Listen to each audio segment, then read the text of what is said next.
Speaker sir నేను గుంటూరులో 11th 12th చదివినా, విజ్ఞానంలో చదివినా, రత్తయ్య గారి దానిలో చదివినా అన్ని నేను దాస్తలేను కదా రేవంత్ రెడ్డి గారు. కానీ గుంటూరులో చదువుకుంటే అధ్యక్ష గవర్నమెంట్ ఉద్యోగానికి అప్లై చేయలేను. ప్రైవేట్ రంగంలో ఉద్యోగాలు సంపాదించుకున్నా, ప్రైవేట్ రంగంలో ఆ పాబంద్యం లేదు.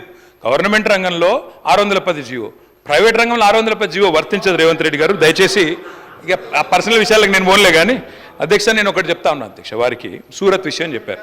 First year after the inception program పెట్టినప్పుడు మొదటి సంవత్సరం జనరల్గా ఎట్లా పనిచేస్తుంది రేవంత్ రెడ్డి గారి సిస్టమ్ అంటే అక్టోబర్లో దసరా అప్పుడు ఇవ్వాలి, బతుకమ్మ దసరాకి ఇవ్వాలి చీరలు.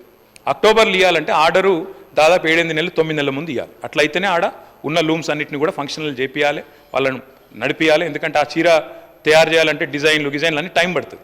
మొదటి సంవత్సరం ఆర్డర్ ఇచ్చినప్పుడు మీరు చెప్పింది పాక్షికంగా వాస్తవం. ఏమైంది, ఆర్డర్ నిర్ణయం లేట్గా తీసుకున్నప్పుడు ఏమైంది, మరి ఈసారి మనం మొత్తం వీడికెళ్ళి సిరిసిల్లకి వెళ్ళి చేయలేము, కొంత మేరకు అవసరమైతే బయట నుంచి, ఎందుకంటే 1 కోటి చీరలు తేవాలి. 1 కోటి చీరలు అక్కడ ఉన్న మగ్గాల మీద మొత్తంగా మొదటి సంవత్సరం నిర్ణయం తీసుకోవడంలో జాప్యం జరిగింది. కాబట్టి కేవలం మొదటి సంవత్సరం మాత్రమే కొంత ఆర్డరు బయట నుంచి తెప్పించిన మాట మొదటి సంవత్సరం మాత్రమే. సూరతే కావచ్చు, అది టెండర్ పిలిచినప్పుడు టెండర్లో ఏది వస్తే అది. మీరు అందుకే అంటున్నాను, ఆఫీసర్ పేరు తీసుకున్నారన్నారు. యాక్చువల్లీ అధ్యక్ష నేను కూడా బిజినెస్ రూల్ చదివినా, మీరు కావాలంటే ఆఫీసర్లను స్పెషల్ అటెండీస్ కింద పిలవచ్చు, కావాలంటే పిలిపియండి, చర్చ పెట్టండి, నేను వద్దంటలేను. దయచేసి నేను వారితో కోరేది ఏంటంటే, ఏమన్నా అనుమానం ఉంటారు రేవంత్ రెడ్డి గారు 10 ఏళ్ల పాలన మీద బ్రహ్మాండంగా ఎంక్వైరీ చేయండి, ఎక్కడ తప్పులు జరిగినా మీరు చర్య తీసుకోండి. We welcome it sir, we welcome it. ఆ విషయంలో అనుమానం లేదు అధ్యక్ష. ఇంకొక 2 విషయాలు అడిగారు వారు.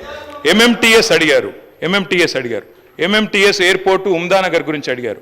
ఆ టైంలో అప్పుడున్న ప్రభుత్వంలో కరోనా తర్వాత నిజానికి కొంత ఇబ్బంది అయిన మాట వాస్తవమే. ఆ రోజు మేము ఎంఎంటీఎస్ ముందుకు తీసుకొని పోవాలనుకున్నా కేంద్ర ప్రభుత్వ సహకారం కూడా మాకు ఆశించినంత రాలేదు.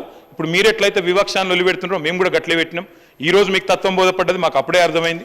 కాబట్టి అది మా తప్పు కాదు. చివరిగా అధ్యక్ష నేను ఇంకొక 10 minutesలో ముగిస్తాను అధ్యక్ష.